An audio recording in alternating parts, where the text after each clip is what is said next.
for the Wooster High School class of 1971, which is widely recognized as perhaps the most distinguished and accomplished class ever to work its way through the Wooster City schools, but I digress. Carolyn began her journalism career with CNN in Atlanta before relocating to Asia and the Middle East, first as a senior news producer in Hong Kong and then in East Timor, where she ran the local TV station for the United Nations.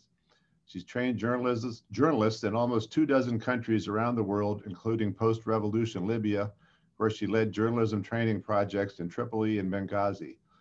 She's a recipient of multiple journalism fellowships and awards, including the William D. Taylor Journalism Alumnus of the Year Award from Kent State. She's now working on a project known as Solutions Journalism, which is the subject of her talk today, which will include some appearances by others in Ohio who are also fighting this battle, who Carolyn will introduce later. Carolyn now lives back in Wooster after relocating from New York City when she figured out the cost of living was a bit lower here. And since she could live anywhere in our digital world, why not be in the nicest little place around? Please join me in welcoming Carolyn Robinson. Thanks, everyone. It's great to be here. I wish we could all meet in person, but this is, excuse me, the second best thing. So, and Doug, I just want to add to our distinguished class, you know, born to be wild, right? You know, that's, we'll never live that one down. That was our class song. So I took it literally and, you know, where's everybody else? So.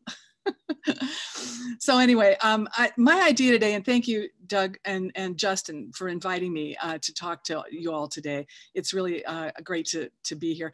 I had the idea of just thinking about, you know, what can we do in Worcester and Wayne County with media going forward? How is this going to evolve? So I want to talk a little bit about what I'm doing at Solutions Journalism Network. And I've invited several great colleagues that I've been working with around the state of Ohio that are changing and doing some fantastic things with the media locally. So I wanted everybody to hear about it and to keep in mind this idea, how do we want to change or evolve the media as it progresses going forward?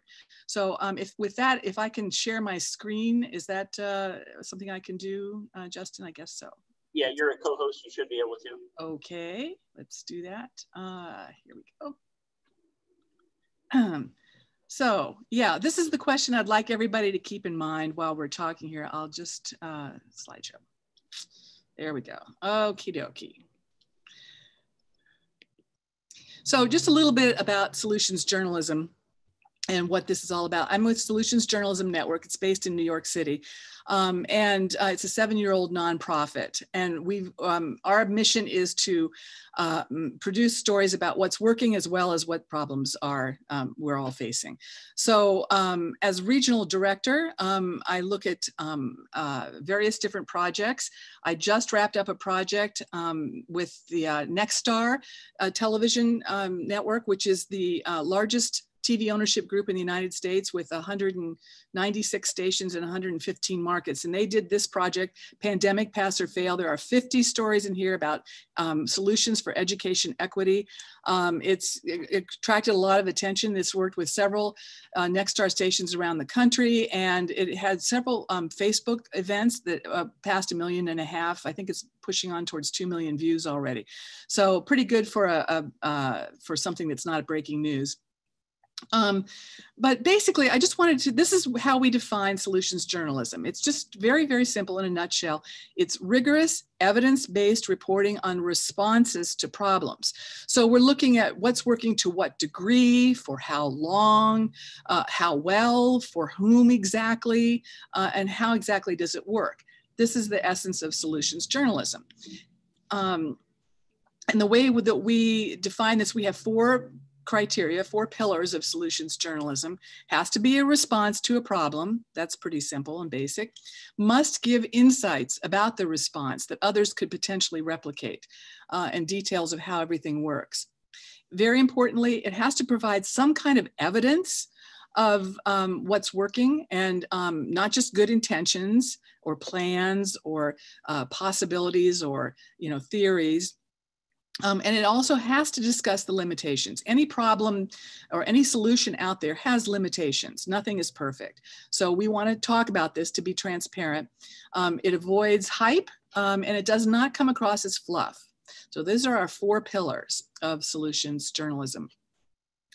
And so now what we've done is at Solutions Journalism, we've created a solution story tracker that we've just passed 10,000 stories vetted in it.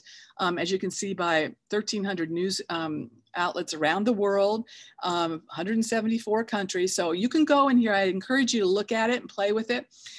Just type in a search word and see what you can find. There's solutions on all kinds of topics. Absolutely fascinating. If you're wondering about the state of the world, sometime just go in there and see what's working as well as what the problems are.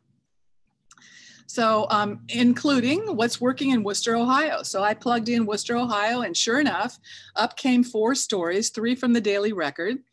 And I'll let you do that, including one that was not from the Daily Record, but about Wooster.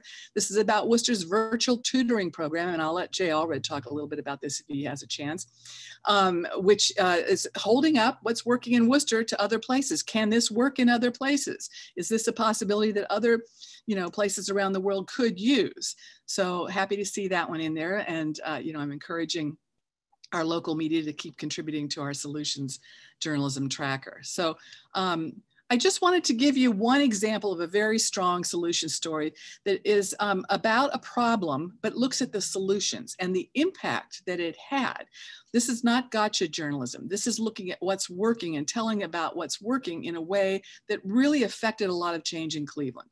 So this was a story a few years ago about lead poisoning, and they looked at a lot of the legacy of the problems, and they had done these kind of stories before, and they had a little bit of results, but they decided they weren't getting enough. There was still a problem with lead poisoning, so they wanted to try to do something a little bit more differently. So instead, they started looking at what was working nearby in other places, like Buffalo, like Rochester, like Detroit. What other places are doing well? And so you can see the title here, Other Cities Employ Effective Strategies. It's kind of a challenge to Cleveland. They looked at what was working in all of these 6 different areas and, what was happening in Cleveland and comparing it to what was happening in other places. And the result was something that you see in the traditional investigative kind of journalism, that the health department director and 3 or 4 of the deputy commissioners were fired or resigned. They doubled the lead inspection staff. The city passed a plan that proactively inspects rental homes for the first time. The state got involved and threatened the city to, unless it complied with the list of the reforms that were suggested in this story. And now the latest is last summer, they passed legislation that Cleveland now has to certify that homes are lead-free before they are sold, or rented. So this is an impact from a solutions-oriented story. It's simply looking at what's working. The reporter for this, Bree Zeltner, said that, as you can see here, she said there were many stories that pointed out the problem, but none used what was working elsewhere to remove the many local excuses that were preventing the conversation from moving from what we can't do to what we can do. So it really is a nice example of what's working and how to make things show what's the problems are in a solutions framework that is a more productive way to move the problem forward. So with that, I'm going to turn it over to some of our guests that I've invited to join. I wanted to present some different approaches that may be something to consider going forward in the future. So I will stop sharing here at this point. And I would like to introduce Jay Allred. Jay Allred is the president and publisher of the Richland Source in nearby Mansfield. And Jay has been one of our absolute terrific partners for 3-4 years now, Jay. I've lost track. I have brought up okay, all right. I've brought up what Richland Source has done in every workshop, and this is no exaggeration. Every workshop I've done, from Nairobi to Honolulu, Richland Source comes up every time because they have such a stellar example of what they've done with local journalism. So with that, Jay, I'll let you talk a little bit about that and how this has all worked out for you. Thank you. Thanks, Carolyn, and thank you for inviting me, spending a little bit of time with me.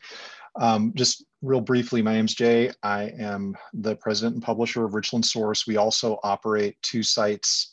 We operate a site in Ashland, ashlandsource.com, as well as Knox County, which is knoxpages.com, which is the link that I put in the chat for the tutoring program, that story that Carolyn referenced. So to try to keep this brief, we were founded in 2013 by we were founded in 2013 with the idea that essentially we wanted to do an experiment. And the experiment was that if we changed people's news diet into something that was a little bit more wholesome and nourishing, in other words, we threw away the time-honored news proportionality of just take, 50% of your headlines and your coverage should be crime, courts, drugs, all the things that are wrong with the community.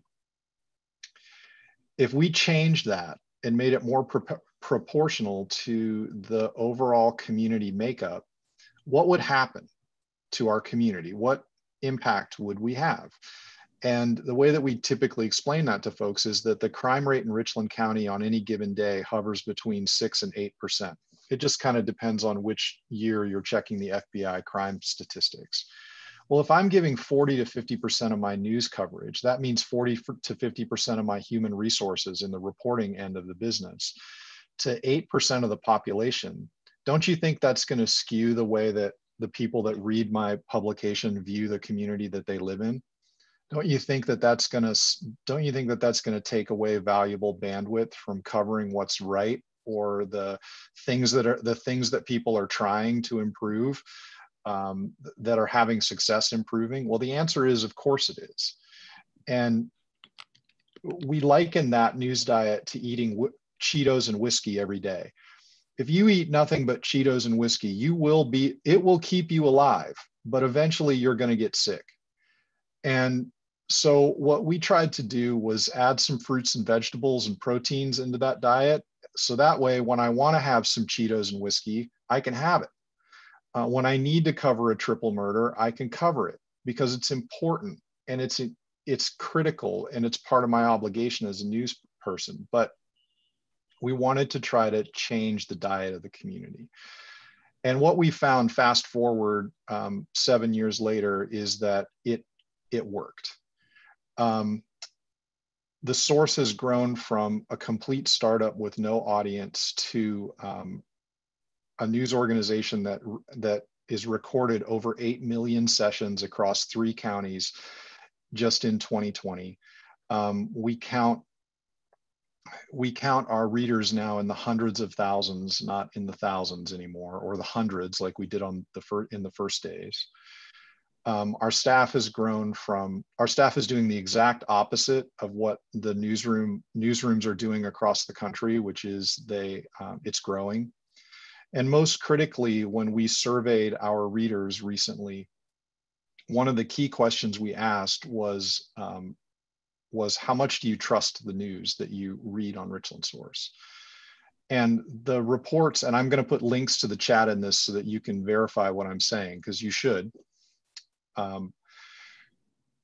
Our readers who responded, which were nearly 3,000 readers, responded, and they trusted us 13 times more than local news across the country and 37 times more than they trust national media. So when we think about the relationship that creates with a community, it changes the dynamic of the way that your journalists are seen. And, quite candidly, the last 4 years have been a challenging one for local journalists. And it's not because local journalists are bad journalists. It's because the national narrative has started to pollute the local news narrative. And that's become difficult. One of the things, though, that we've found with Carolyn's team's approach is that it also solves some funding problems for local news startups. People want to fund and they want to support things that they can believe in. They want to support things that they feel are moving things forward. So what we did a couple, 3 years ago was build a program where we have individual members as well as corporate members. And I'm in the middle of our corporate funding right now, where I'm going out to corporate partners. And I will tell you that right now I'm projected to hit a greater than 95% retention rate on those corporate partners. And we will probably raise somewhere around $200,000 to support completely locally, to support independent local journalism. And every single one of those dollars will go into our newsroom to fund reporters and the work reporters do. So I can't tell you enough how much solutions journalism and the work that Carolyn and her team have done there has affected our organization. It's part of the DNA of our organization now. It's how we interact with our community. It's how it's everything that we do. Whether we're doing strict solutions journalism work or not, it's allowed us a framework to do enterprise and accountability reporting that is different, and most notably gets results and makes the community a better place. So that's that's kind of my short spiel on who we are and what we do and how solutions journalism has affected us. And I've got a few links that I'll drop in the chat relative to the things that I've referenced, so that you guys can have a look. Perhaps that might start some discussions in Wooster about what's next for media in Wooster, because you're fortunate. You've got a great, strong daily right now, and you've got some media infrastructure there, but that environment is changing every single day on the corporate level. And thinking about what your future is as Rotarians and business leaders is just wise, thinking about what that looks like, because when local news goes away, everything gets worse. Jay, thank you so much for— You're very welcome. Yeah, and I encourage everybody to have a look at the Richland Source website. It's really a wonderful example of what they're doing in solutions journalism and engaging with the community in an extremely positive way. And another media organization in Ohio that's doing a lot of interesting solutions journalism work is a group called Your Voice Ohio. And it's managed by the former longtime Akron Beacon Journal managing editor, Doug Oplinger. So in this model, and I'll let Doug talk about this a little more, dozens of media outlets contribute to Your Voice Ohio and share their stories across the state. In addition, Doug and his team convene gatherings between local journalists and local residents on the problems that face community, and they discuss potential solutions as well. So with that, Doug, could you talk a little bit more about Your Voice Ohio and how it could work here in Worcester and Wayne County? Sure. I'm gonna quote Jay, who I idolize. Jay referred to us as the Cheetos and whiskey crowd, and that's where I'm from traditional news media. And what I'm trying to do is transform existing journalism to be more like what Jay is talking about. Ever since Watergate, for those of you who are familiar with that, that was the big gotcha that journalism did. And there are a lot of journalists who fancy themselves as trying to do that over the years. And indeed, there is a purpose for that we do need to make sure that governments are not running amok. But in striving for that, that's what too many journalists do all the time. So that in Ohio in particular, where our economy has done poorly and our quality of life has gone down, journalists have spent an awful lot of time saying, Ohio sucks and we're all going to die. And people are tired of hearing that because they are the statistics that represent that. What they're looking for is, and I'll quote Jay again, they want to support what is moving things forward. And that's the kind of journalism that Your Voice Ohio is trying to help traditional journalists find. Back in 2015, I convened a group of the largest newspapers and a few TV and radio stations to talk about collaborating in the 2016 election because I felt a strong need that we needed to represent the voices of Ohioans in politics because they were getting cut out. And we all agreed to do that. And in that process, we were amazed as we learned that people were tired about hearing how life is bad in Ohio. They were tired of hearing issues that were framed by politicians. They wanted to hear what was important to their lives, and they wanted people to address the solutions that they said would help improve life. So that kind of created this energy after the 2016 election. We all agreed that we wanted to do more. So we started to do community meetings.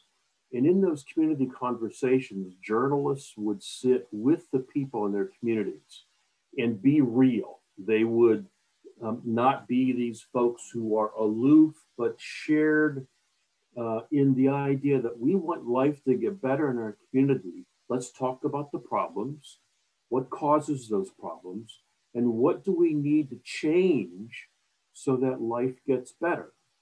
And this is where Carolyn and I began to see the synergy that it is in engaging with people on how to make life better for themselves and for their families and for their neighborhoods.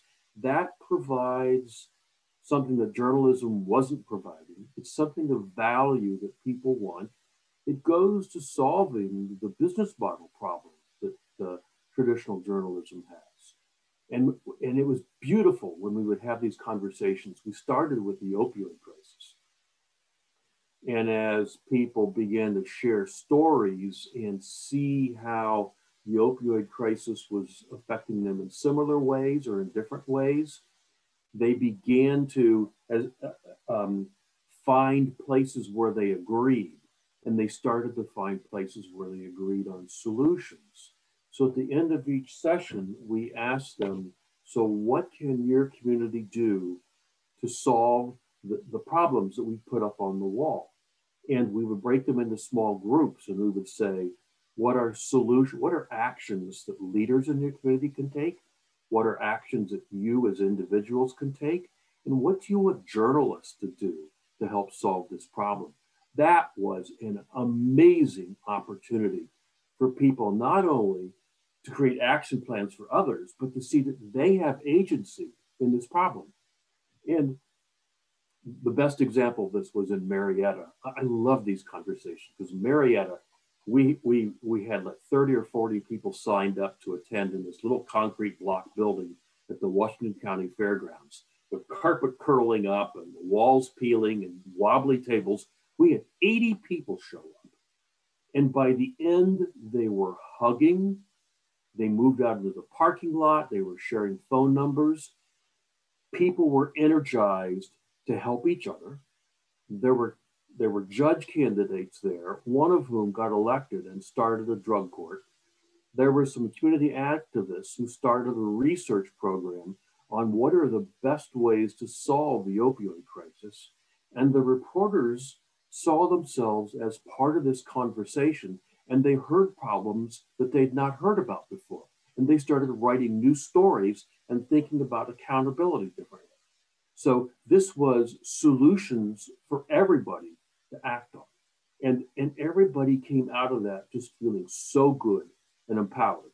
And that is what has propelled us now into the elections. How do we help people and governments and journalists think about solutions that we can work on that become great public policy issues or things that people individually can act on? Doug, thank you. Thank you so much for explaining some of the many things that you all have been doing. It's just really fantastic. And I'd like to encourage some Rotary Club members to consider asking Your Voice Ohio to convene gatherings here in Worcester for some discussions about our local issues. So as we've mentioned before, and Doug mentioned this, no secret that many local news organizations excuse me, face tremendous financial pressures in producing their stories. So many of them have cut their staff to the bone. Some have folded entirely, including the Youngstown Vindicator, which was led at the time by managing editor Todd Franko. And as a result, Todd has now shifted and reinvented himself and is in the process reinventing local news, not just in Mahoning County, but as the director of sustainability for Report for America, he's working with newsrooms around the country. And I will let him explain a little bit more about Report for America and what he's doing.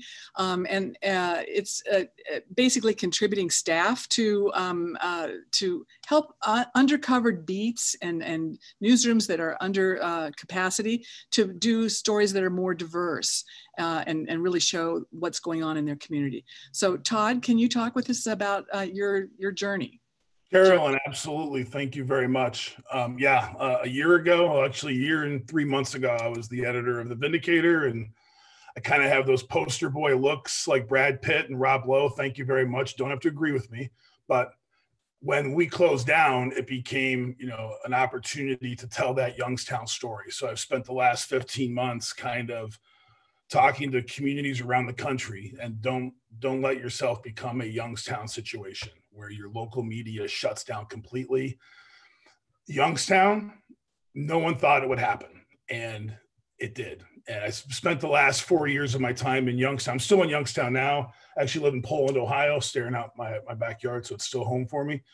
No one believed it could happen. And Youngstown Vindicator, we turned 150 on Monday, June 25th. And on Friday, June 29th, our family ownership announced they were closing. People were stunned. 200 people gathered at our historical society in tears, losing their community identity, losing their sense of cohesion, their shared agenda. So I spent the last, in the 4 years leading up to that, I was trying to rally interest, rally support, talking to foundations, talking to wealthy individuals to figure out a way to step in. Bumped into Jay since then, become a huge believer in what Jay's done over in Mansfield and other places. And that's become my job here. 80% of what you enjoy about local news is funded by advertising. And it goes back to the days before Ben Franklin was a publisher. This model's worked for democracy and for freedom of the press for 300 plus years, and it's gone. Google, Facebook, Amazon, Apple have taken away our mission at Report for America. We're one of 4 or 5 agencies around the country. Carolyn's with one with solutions. American Journalism Project is doing some neat work up in Ohio. There's ProPublica, danced in Youngstown for a little bit, but there's a bunch of us trying to create vehicles to keep that local news ecosystem going. Advertising is gone, and our mission in trying to put reporting positions back in the communities is to use philanthropy as a vehicle. We are completely 100% funded by philanthropy. And while we are putting reporters in the newsrooms, congratulations, Jay is going to have an RFA news person coming in June. We are in Akron right now. We are at the Beacon Journal as well as at the Devil Strip. Alan has been a great believer up in Cleveland, and we're part of the collaborative with Carolyn's group up in Cleveland. A position at Columbus with the Dispatch, a position in Cincinnati with the Inquirer. We're also at WYSO in Yellow Springs. And in addition to putting those positions, as equal to that mission is to excite philanthropy to participate in local news and to be part of the funding fix. Philanthropy is not going to fund all of what's lost because of the lost advertising, but philanthropy definitely will play a role. So as we talk about putting journalists back into these communities, it's really just a start toward a conversation toward getting philanthropy to participate in a BMR. We've just lost a ton here in Ohio. We are down 58% newspaper jobs since 2004. And again, and that's even before the Vindicator closed on 150 of us in there. The industry in America in 2008-ish was a $45 billion industry. And that was just before Google and Facebook and Apple really took off with the apps and all that mobile advertising. And in that time, we've lost 32 billion of that 45 billion. So our mission at Report for America is to add reporting positions to newsrooms around America. We're only 4 years old. If you've not heard about us, don't be surprised. We're kind of the new kid, but if you think of Habitat for Humanity, if you think of Wounded Warriors, we're in that realm. And we started as an experiment in Appalachia. 3 positions led to 10 more for 13 in 2018. And 2019, we grew from 13 to 60 positions. And then this past year, we grew to 225 reporters. And then Jay's class, the class that kicks off in June of 2021, will be a class of 325 reporters. So in just 3 years, we've grown from a 13 reporter test to 325. And all of that, again, is national philanthropy, regional philanthropy, and then local philanthropy sandwiching together to make these positions happen. I'll drop some links. I'll stop for now. But the biggest thing going for us as a gesture of how people are recognizing this is the MacArthur Foundation offers this $100 million prize to one organization in the world. 100 million to one organization in the world. 1,000 groups applied last summer, August of 2019. There are 6 left, and we're proud that Report for America is one of the 6 left to gain a $100 million prize. I'll put it in the link, but if you jot down MacArthur Foundation 100 and change, that's the program. And we're taking this muscle and we're in the works now. Carolyn's been helpful, Jay's been helpful. We're creating an Ohio mission as a template and a test for what MacArthur's doing global. We want to do something special in Ohio because of my proximity here, to use Ohio as a first test toward rallying philanthropy, much like MacArthur's do it. So I'll drop some links in the chat. Thank you very much for the chance to talk, and I'll answer any questions. Todd, thank you so much. And fingers, toes, everything crossed for you guys and the $100 million prize. It's amazing. I trained that very first cohort in West Virginia, and it was 3-4 journalists, and now it's 300 in a few years. It's amazing what you're doing. And as you've been saying, traditional revenue sources for local media have changed. And so new players are stepping up to get involved. And local community foundations that may have once shied away from supporting media are now realizing that they also have a role to play as well. And I've asked Alan Ashby from the Cleveland Foundation to join us to talk just briefly about what they're doing with the Northeast Ohio Solutions Journalism Collaborative to help support them. That's a group of more than a dozen or so media organizations of all sizes and all platforms based in Cleveland and Akron that have come to work together and share resources on stories rather than compete head to head. New kind of model on that. So Alan, can you talk to us a little bit about why you're doing this and why you think it's important that philanthropy and foundations get involved to support the media, both for-profit and nonprofit models? Sure, Carolyn, and thanks for having me today. And I want to just say real quick, it's great to see Jay and Doug and Todd. And while we can't be in the same room, it's been wonderful to get to know them and you, Carolyn, over the past couple of years. For those of you who don't know, the Cleveland Foundation was actually the first community foundation in the world. But for more than a century, we paid little to no attention to journalism. We just kind of took it for granted, and I think like a lot of folks did. However, a couple of years ago, we attended a night media forum, and we came back and realized that we were behind the 8 ball in a little bit. Probably should have been supporting journalism a lot more, to be honest. And the decline of local journalism actually was affecting nearly everything we were trying to do in the community as a foundation. As Jay said earlier, when local journalism goes away, everyone feels a negative impact. A number of studies have shown that when local journalism goes away, municipal borrowing costs rise, civic participation goes down, and corruption goes up. And then, that's just the tip of the iceberg in terms of what local journalism can do for a community.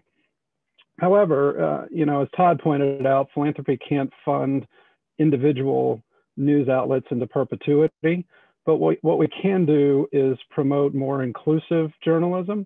And that's kind of what drew us to the solutions journalism model. We've embarked on a number of experiments over the past couple of years, and I'll drop a link to our website that details some of that. I'll drop that in the chat here when I'm done speaking.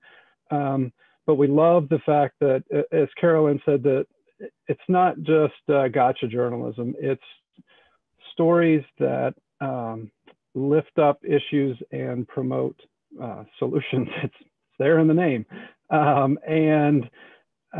Also, it also promotes collaboration within ecosystems. You know, the hyperlocals, as we call them, kind of working together with the Cheeto and whiskey crowd that have long tended to dominate those ecosystems without necessarily accurately reflecting the communities they represent.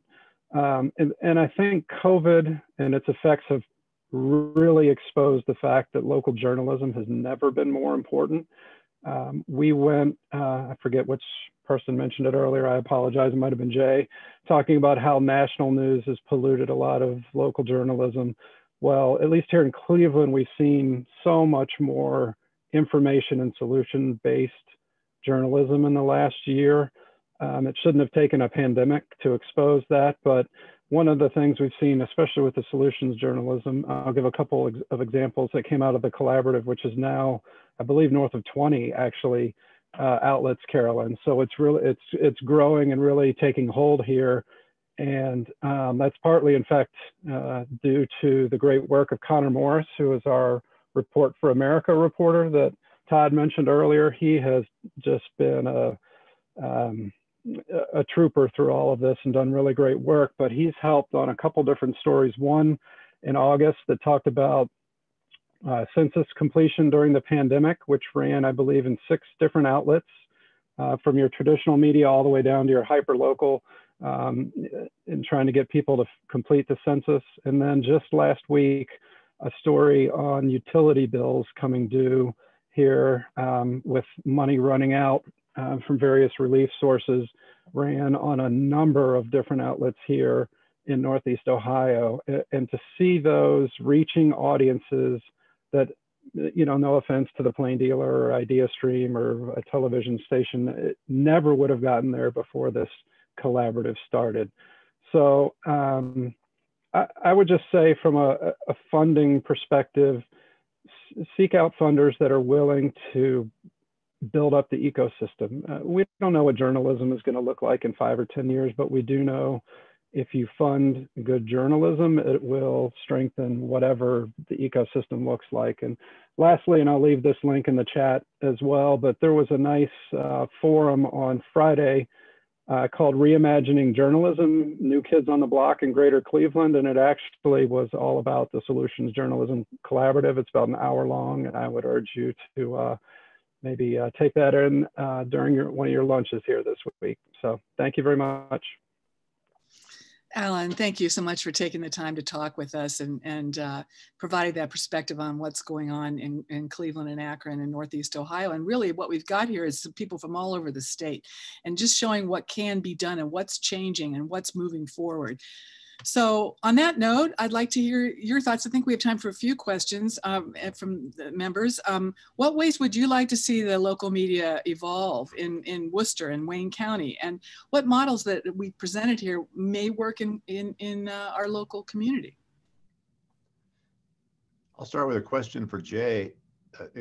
Could you clarify a little bit, just what is Richland Source? Is it just a website? Is it a Facebook page? How is your information disseminated? And is your model strictly, as was mentioned by the others, philanthropically based, or do you have other sources of revenue? You're muted. You'd think I knew how to do this after 8 months. I just dropped a link to our homepage in the chat. So we are strictly online. We don't have a print product at all. We are a for-profit business and have been since we were founded. But we feel, honestly, when you think about us as a mission and purpose-driven organization, sometimes we feel a little bit like a nonprofit. We do use all of the social media channels that you would expect that we would have to help distribute the content.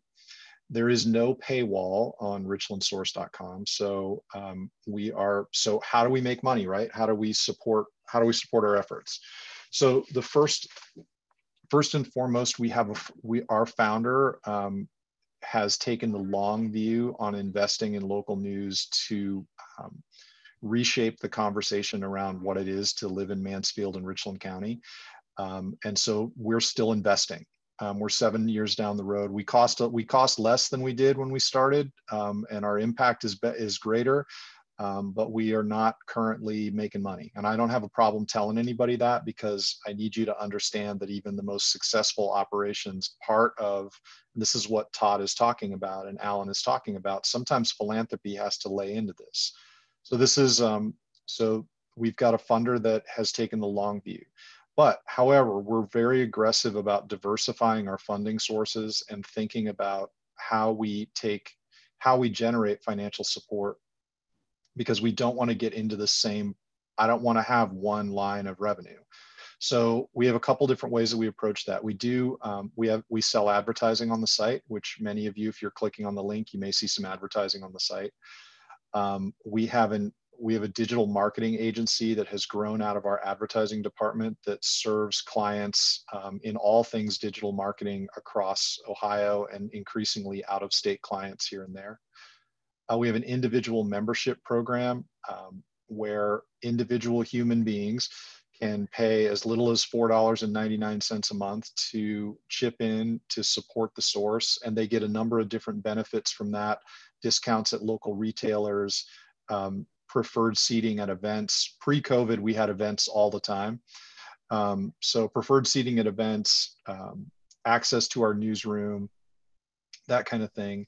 And then we have a corporate partnership or a corporate membership program where we go out to organizations and corporations who support independent local journalism. And we've created a benefits package for them where they can support us at a higher level, up to $25,000 a year. And in that, we provide memberships to their employees, additional benefits for them through that. And then finally, we're very aggressive about competing for project-based grants.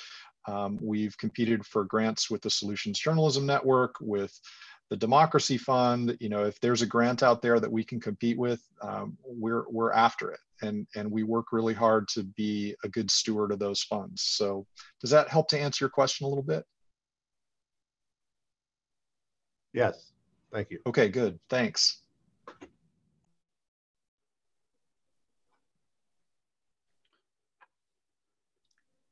Yeah, I had a question come in here, Carolyn. This may be for Todd, but you know, what was the initial reaction when local media source was lost in the Youngstown area, Todd? And then when you brought on your new approach or new business model, how was the community's response to you bringing that on?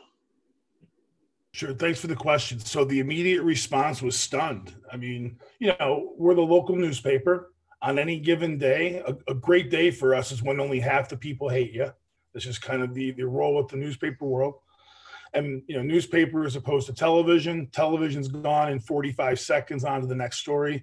A newspaper sits there all day. So, you know, we're used to having that weight of, man, people just are looking at us for something that's not right. But I also know 30 years of doing it, they were looking for us to solve problems and to be part of what's great about Youngstown. And as much as, you know, going back to Jay's point about some of the crime news and stuff, as much as we were a voice for what wasn't working in Youngstown, we were also the best voice for what was working. And so when we announced the closure, that's what you saw. And if you go back, it's the Tyler History Museum, it was July 2nd, I think. It was the week of July 4th. I remember it. That story's still out there about the 200 people. And it wasn't even organized by us. It was a community meeting. It wasn't a vindicator, hey, we're closing, tell us how this pains you. It was the community organized this. And there was some last minute efforts to try and reverse it. Those failed. A couple local wealthy individuals stepped in, a couple companies from outside. As it turned out, the Warren Tribune paper bought the Vindicator title, but the best way to look, they just bought the title and the subscription list. And in a sense, 150 jobs, only 10 of them were saved. Of the 40 journalists in our newsroom, only 8 of them kept working in the community. So we polled 33 storytellers. That's your high school sports. That's your business coverage. One of my favorite parts of the Vindy was the anniversaries and the weddings news, and the fish. Don't keep me from a fish fry. Look at me. I'm a healthy guy. I need my fish fries 52 weeks a year, and that's gone. So I think people immediately added up, wow, it's actually over. And those in the leadership circle knew the situation, because I would write about it probably once every 6 months. I'd find a reason to say, hey, local journalism is in trouble. You know, the Wooster situation, you know, props for the Dix family and what they've been able to do. They sold a gatehouse and a Gannett. That situation is struggling across the entire state and around the entire country. So the sadness in Youngstown, it's happening in a lot of different places. Our solution, we are just one reporter. So Report for America is not a newsroom. We are just an agent, a broker to help bring journalism and philanthropy. The one cool thing I'd say that happened in Youngstown, so we have one position at a startup that came in the wake of the Vindicator, and that is the Mahoning Matters, and it's kind of funded by Google and McClatchy, a national organization, kind of peers to Gatehouse and Gannett. They came in, started a new newsroom, used the publicity of the lost Vindicator to help give them some air. 4 local groups chose to fund us, not until this past summer. They waited for 9 months. Again, where we placed one position, we needed philanthropy to support it. They waited 9 months. I love that they waited 9 months, because what it was they watched and measured what was lost in the local news ecosystem and made their decision to support this one trial position based on, all right, we still have FMJ, we still have KBN, we have this Warren Tribune Vindicator thing, we have Mahoning Matters. Let's see if we really are going to be without news, and should we as philanthropists invest? And after 9 months of watching the ecosystem, they chose to invest. And it's just a starting point, but at least it's a gesture that in sizing up the landscape post-Vindicator, they stepped in to invest. Excellent. Does anybody else have any questions? Ron, you have one? Yeah. Carolyn, what kind of reaction are you getting from the traditional media sources, if any? You know, thanks for the question, Ron. When I first started doing this, I was a little, you know, I go into rooms and start talking about solutions journalism, and you get a lot of this kind of, yeah, that's solution stuff. That's not real journalism. And one by one, you know, people started realizing we are journalists. I mean, but we're focused on what's working as well as what the problem is. So once we got that across, people started really recognizing what it was and how it was a new approach to journalism. Still, you know, all the credibility and the analytical skills that you use as a journalist, but applying it to what's working as well as what the problem is. And there's a real hunger for that. We just had a huge survey from a very prominent nationwide media research firm that came out unequivocally for solutions journalism. They said, we do these kind of surveys all the time, and this is about as good as it gets as far as the results. And they're calling 2021 the year of solutions for journalism around the country and the world, for that matter. So it's been quite an evolution. I remember the first time I went to a conference where somebody else besides me was talking about solutions journalism, and it's grown into, you know, this huge thing that with so many great colleagues like Jay and Todd and Doug and Alan taking this up and spreading it in a way that we never imagined from the beginning. So it's been a pleasure. If I can add to that, Ron, this is a great question. One of the hurdles that a lot of traditional journalists have is that they view this as advocacy journalism, that they are, it sounds to them like they're taking a solution and advocating for it, and that makes them very uncomfortable. And we have some pretty serious conversations about that in Your Voice Ohio, because I propose to them that you need to listen to the people in your community and to cover what they say will improve their lives. When I get the pushback that that's advocacy journalism, my answer is, if all you cover is the solutions that are put on the table by the politicians, then you are by default becoming advocates for the politicians. So you can't escape this conversation. You have to back away and think about what solutions are out there, which ones are most applicable and meaningful to the people in my community, and represent those. Because if all you're doing is representing the solutions put forth by experts and officials, you're not speaking for the people. They're lost in the whole conversation. So Ron, that's a great question, and it's a hurdle for the traditional media. And just to clarify on Doug's point, we don't see ourselves as advocacy journalists because we're not talking about one particular solution. This is the one, we found it, everybody should do this. We're presenting a variety of solutions that have been working on the ground, not ideas or theories, and leaving it to communities to discuss amongst themselves what makes the most sense for them. So we're not saying this is the answer. If we're advocating for anything, we're just advocating for solutions to problems. So, but not a specific solution. I have a quick question for Todd. Todd, given the paucity of funding for this kind of journalism, what are you planning to do with the $100 million when you get it? So the map we've laid out is to grow our current journalism template around the country. Also, there's a tier of journalism. So our current model is to hire emerging journalists, which is code speak for 25-year-old younger folks coming at a little lighter salary. We'd like to grow to some mid-career journalists. Some of the news that's needed in our community is need some folks with some whiskers and some gray hairs about them. So we'd like to add journalists at the mid-career level as well as at the young level. The other thing we're seeing too, and everyone who's been featured on this call today will attest, what all media, Alan was talking about the Night Media Forum, the annual Super Bowl of foundations and media that happens in Miami every year. What all media are struggling is to get the attention of philanthropy, to raise money. And again, raising money is not the complete solution, but it's probably going to be about 25% of every community's local news ecosystem going forward. So part of our $100 million plan is to invest in a national web of development specialists. We'll probably put 2 people in a 4-state region.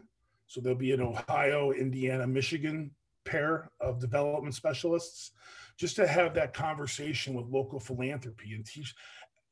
In the 15 months I've been doing this, there's a lot of people teetering on the edge. I know something's wrong with my paper. I'm not happy about it. I like something better. I love Wooster. I love Youngstown. What can I do about it?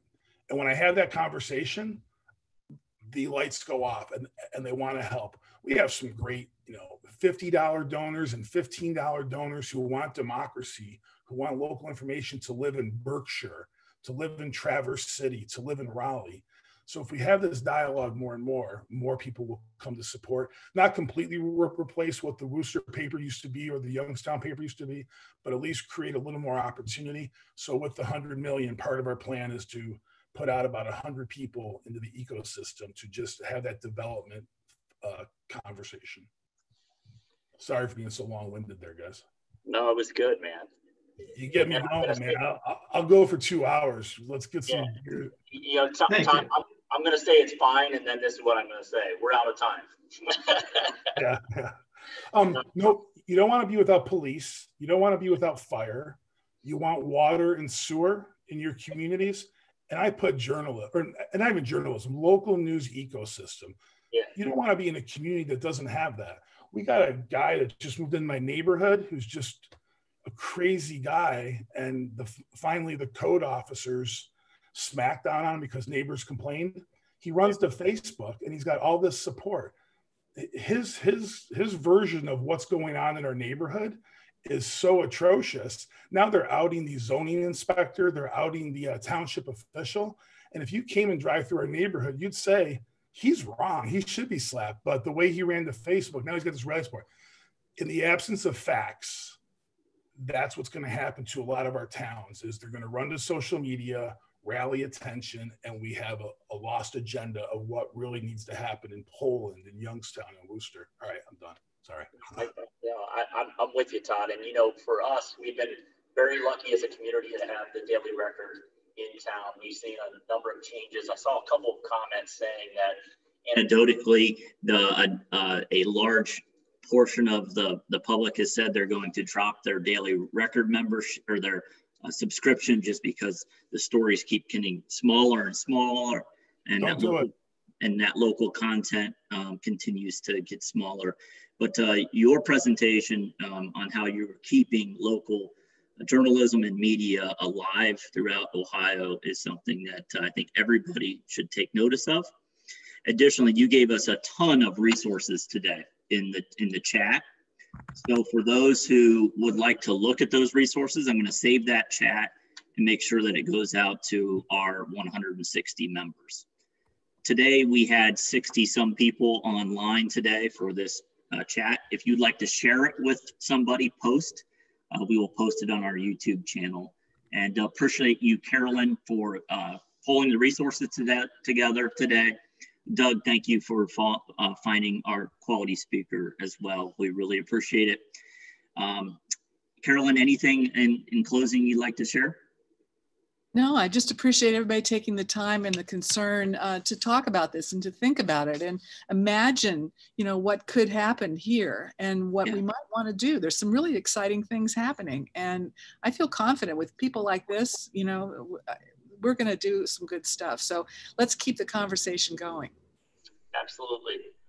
Folks, have a good rest of the week. We hope to see you at Meals with a Mission tonight. Reminder, you do not need to know your meal selections until you show up there through the drive-thru, and we will take care of you.